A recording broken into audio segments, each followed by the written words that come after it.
Welcome to Preparing for Essay Exams, a workshop part of the Academic Success Workshop Series brought to you by the Student Success Center and the library. This video is helpful for non-English and English examinations. Our goals during this video workshop is to correct common misconceptions about essay exams, identify pre-writing preparation activities prior to an exam, identify tips and tricks for essay writing success, and plan your time effectively, whether taking a timed in-person or online equivalent, or an exam where you have a longer time to submit. Your learning mission is to answer the following questions. What should you outline or highlight in the pre-writing readings? How can you break down the writing prompt? What steps should you include in the writing process? How can you manage your time effectively? Let's start by myth-busting some common myths about essay exams. Myth number 1, most of your time during the exam should be spent writing, and you need to spend as little time as possible reading the prompt, planning, organizing, revising, or editing. While writing the information down is important, spending time to understand the prompt, planning the essay, organizing your thoughts, revising your draft, and editing your errors is critical to the success on an essay exam. For some classes, including English, you may be given materials, the prompt, and a deadline in which you can submit your writing. Whether you're taking a timed exam in an in-person or online class, or have a due date, the time you spend understanding the prompt, organizing your thoughts, revising your draft, and editing your errors is just as important as the writing.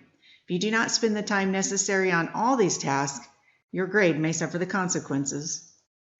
Myth number 2, there is no clear concrete grading system in writing, so no matter what you write, your grade is determined on how the grader feels that day, or whether or not the grader agrees with or likes what you say. Most instructors, especially English, provide a clear, concrete grading system called a rubric. This is usually shared prior to the exam or due date. Each student's writing is graded based on the objective expectations. Let's look at some sample rubrics. This is an example of a rubric for English 1A. Rubrics have a column for criteria and several columns describing what various scoring or levels of mastery look like. This example shows the criteria being graded as thesis, reading comprehension, support, organization, references, diction, and basic grammar, mechanics, and spelling. It is a good idea to review all the levels of mastery, but you may want to concentrate on the highest scoring level to help you understand what you need to do. This is an example of a rubric for a sociology course. In Canvas, you can view rubrics on an assignment page along with the instructions for the assignment when available. We have the criteria listed in the first column and various ratings in the remaining columns. Although the ratings do not include a description for each level, the criteria includes additional information to help you understand the expectations and what information needs to be included. Although rubrics may vary depending on course and instructor, rubrics help instructors grade objectively as well as help students understand expectations and your learning, score, and grade for an essay. Myth number 3, there is no real way to study for essay exams. If you do well, it's because you're a gifted writer, extremely lucky, or because your teacher likes you. Studying for essay exams requires more effort and creative thinking than objective exams, but can be done. Strategies include predicting questions, outlining materials, and identifying course themes and topics. This is exactly what we're going to cover next: predicting questions, outlining material, and identifying course themes and topics. The use of these strategies will vary depending on your course and/or course modality.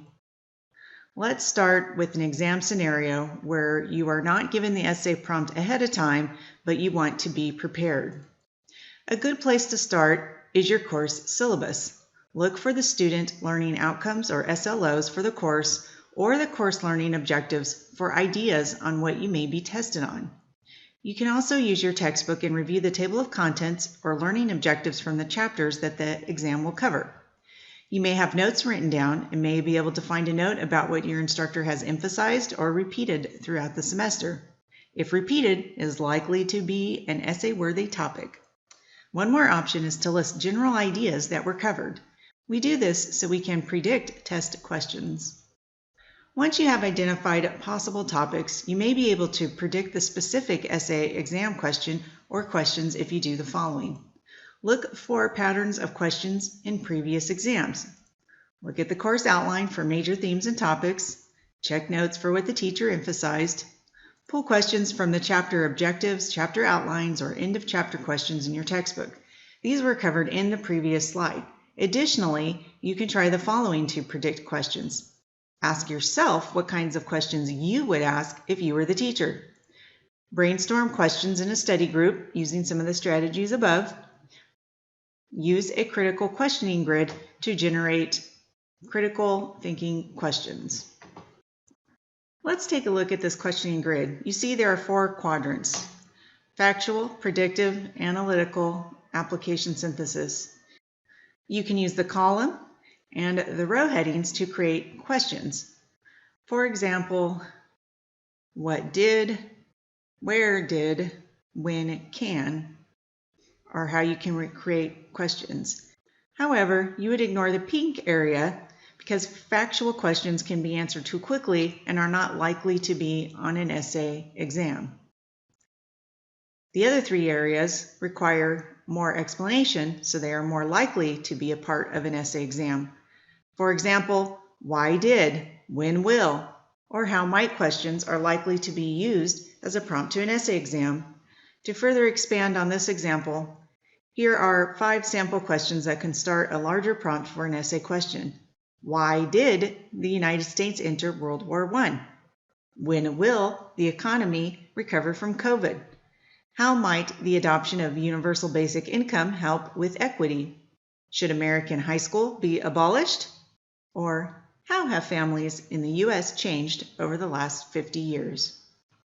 The third step for preparing for essay exams when you will not see the prompt prior to the exam is to review and outline materials. To outline materials, review any pre-exam reading materials prior to the exam. Consider re-annotating your notes and reading materials based on your predicted questions. You can also identify the author's thesis statement, main ideas, argument structure, and supporting evidence or examples. If you did a good job of annotating course readings during the semester, you will be a step ahead. These tips will also work when you are given a prompt and a deadline. If you are given a specific reading to complete before writing, as you may get in English courses, it is important to annotate the reading materials. What you would annotate would be the author's thesis, main ideas, argument structure, and supporting evidence. You need to do this before you can write a response to materials for your own essay. We will talk about annotating some more in an upcoming slide.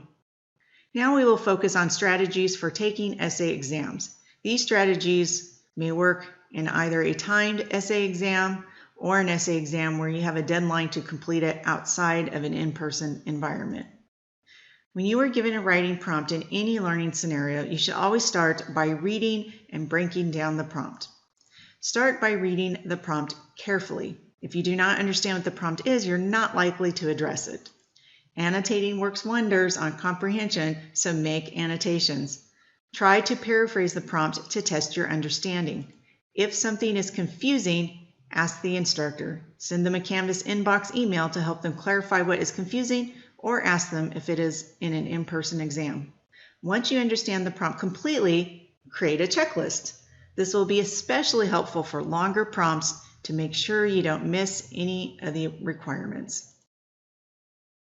Let's work through an example of reading and breaking down a prompt. In his article, High School, an institution whose time has passed, Leon Botstein argues that the American high school is obsolete and should be abolished. Write an essay in which you briefly explain Botstein's argument and then argue your own position on this issue. Explain and support your argument using Botstein's essay as well as examples from your own experiences or observations. You may also use other readings, the news, TV, movies, or other media. A checklist would look like 1. Explain Botstein's argument that high school is obsolete and should be abolished. 2. Do I agree? 3. A. support my opinion with Bostein's essay examples, and 3B, support my opinion with my own experiences. Here's another example using sociology. Discuss some of the changes and trends in family life in the United States over the last 50 years and outline 2 different sociological perspectives on the family. A checklist could look like this.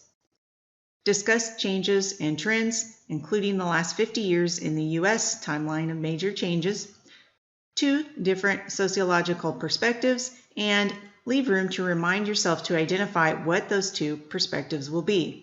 By creating a checklist and checking off each part, it will help you confirm that you included everything the prompt is asking for. You may have noticed that how you read changes depending on your purpose for reading. While this slide's content is being repeated from earlier slides, we do so because annotating test materials increases your success. Be sure to annotate any pre-writing reading materials.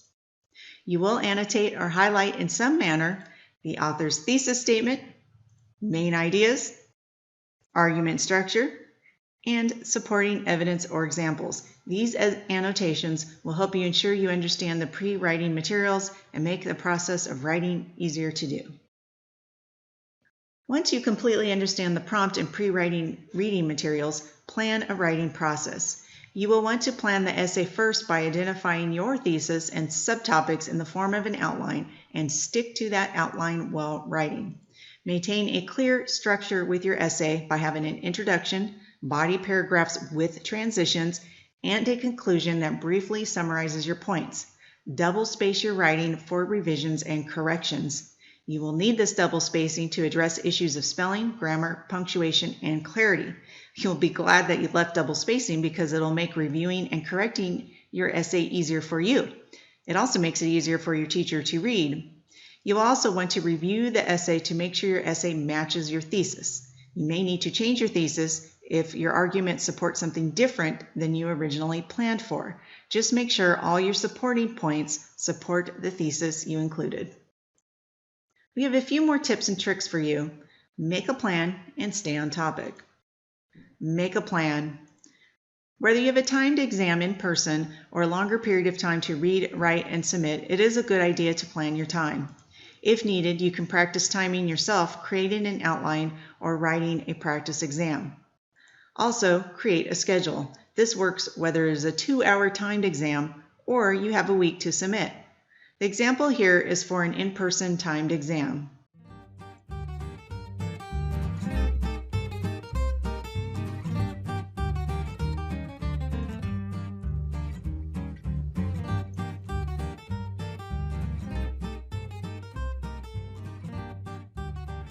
You can take these steps and add a different timeline to it, such as days, if you have several days to complete an essay exam. Here's an example of taking the same steps as the 2-hour timed example and applying it to a longer period.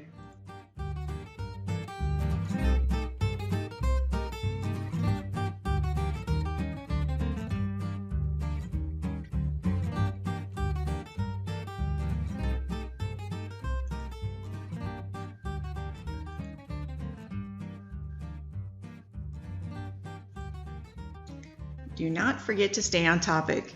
You can do that by not padding or fluffing your writing. Your teacher will know and won't give you credit for simply elaborating obvious information. Being overly repetitive will not help and will waste you and your teacher's time. It is also best to avoid the kitchen sink approach and include everything you learned in class. Make sure every sentence is on topic and supports the main idea of the paragraph, and every paragraph should support your thesis. In the workshop supporting materials section, you will find this sample essay with teacher feedback to help give you a more clear idea about what to do and what to avoid from Texas State University. Now that we are concluding this workshop, it is a great time to reflect and test your learning of the workshop's topics. What should you outline or highlight in pre-writing readings? How can you break down a writing prompt? What steps should you include in the writing process? How can you manage your time effectively?